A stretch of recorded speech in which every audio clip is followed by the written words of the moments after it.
Well, good morning again. This is Pastor Dave at Precision Valley Baptist Church. Finally hoping that I've got this working and I'll be able to record this morning's video Devo as we keep talking about storms. Now, we've talked about and we tend to think about storms that kind of come on us suddenly. Things like, well, as we mentioned earlier, Japan and their experience following this terrible earthquake and tsunami, and so many others. We think about some in the Bible. Job, of course, who just kind of out of the blue had the rug ripped right out from underneath of him, and so many others. But today I want to talk about another kind of storm, a storm that, well, in all honesty, we bring upon ourselves. It's storms that are caused by our choices, storms that are caused by sin, and we all experience those as well. And there's a fella in the Bible who, interestingly enough, is going to eventually be known as a man after God's own heart.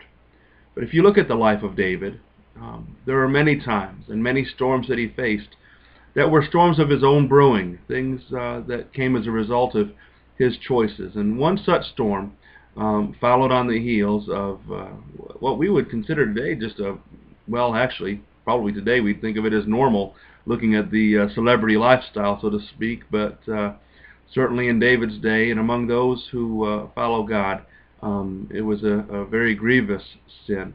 You see, David one night spied across the way a beautiful woman, and he decided to take her for himself, and even though she was married, he did just that. The king's prerogative, I suppose, and brought her into his home and slept with her, and she ended up being pregnant. The young lady in question is a woman by the name of Bathsheba.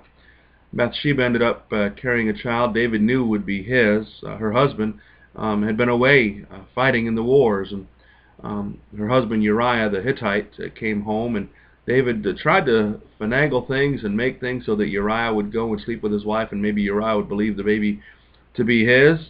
Uriah was an honorable man, though, and knew that his soldiers that were under his command were still out in the field and didn't feel it right to be home. And so David sent Uriah back to the lines and sent orders along to those that would be around him to back away, essentially leaving Uriah alone and ultimately leading to his death. We would wonder, how could such a man be known as a man after God's own heart when he would do such things? Well, the reality is, and whether we think it's fair or not, I'm grateful for it. God's grace supersedes everything, and if we will come to Him and we will make our sins known and confess them before Him and ask for His forgiveness, God has promised us that He is faithful and just to forgive us our sins.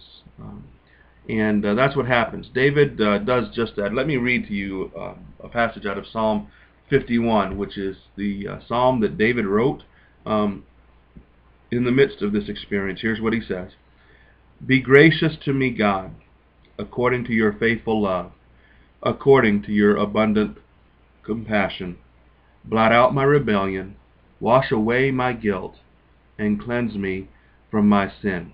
There are two sets of threes in these first two verses here. Talks about God's faithful love, His abundant compassion, and His grace in those first few verses. And David was certainly very dependent on God's grace to come and rescue him in the midst of that storm, a storm he brought on himself. Then he talks about the three ways that he viewed his sin. And this is what we need to recognize. We need to recognize when we're in the midst of a storm that we've created by our sin, the only way out of that storm is to recognize our sin, our wrong, confess that, and ask God to cleanse us of that sin. Here's what he says. Blot out my rebellion, wash away my guilt, cleanse me from my sin. The next verse says, for I am conscious of my rebellion, and my sin is always before me.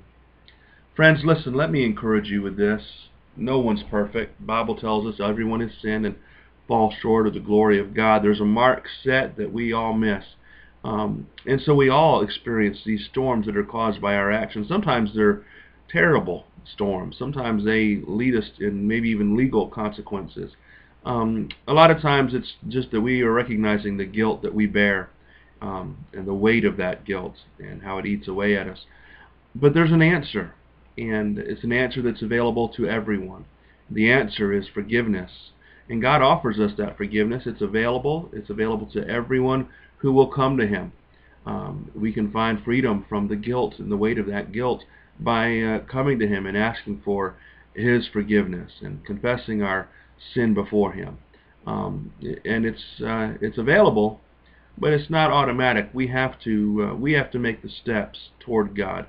David did here, following a tragic night of grief when the baby that Bathsheba bore died.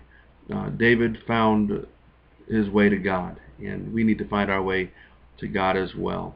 And so let me just encourage you. The storms come, and sometimes they're storms that we bring upon ourselves, but God has an answer for us even in the midst of those storms. And we too can be men and women after the heart of God. This is Pastor Dave Bentley at Precision Valley Baptist Church in North Springfield, Vermont, hoping that you've enjoyed today's video Devo and that you'll keep looking for them.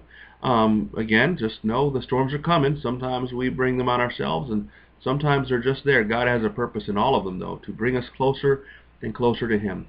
This Sunday, we'll be talking about those storms and how to survive the storm, and I'd encourage you to come. That's 10 o'clock Sunday morning. Remember, you can also find us on the web at pv-bc.org,